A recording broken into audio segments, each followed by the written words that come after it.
It's okay. నీ లైఫ్లో తన రాకముందే మన ఫ్రెండ్షిప్ బాగుండేదిరా.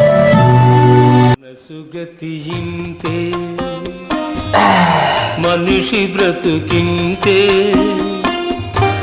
మనసున్న మనిషికి ఇంకేమన్నా సాఫీగా సాగుతున్న లైఫ్లోకి లవర్ని తెచ్చుకున్నావు, ఫ్రెండ్స్ని దూరం చేసుకున్నావు. చేతిలో ఉన్నప్పుడు తెలియని విలువ చేయి జారినాకే తెలుస్తుంది.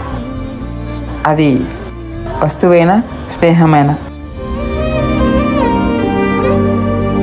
అయినా లవర్తో హ్యాపీగా ఉన్నావు కదా, మళ్ళా ఇట్లెందుకు తయారైనావు?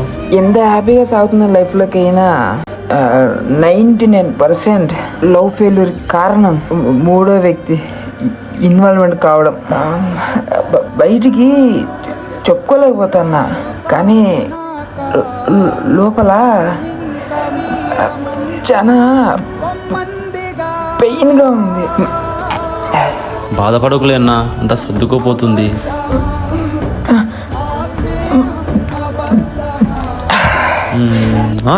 మళ్ళా ఆ మూడో వ్యక్తి ఎవరన్నా? కృష్ణ, మీతో కొంచెం మాట్లాడాలి. కృష్ణ ఎవరబ్బా? ఎవరబ్బా?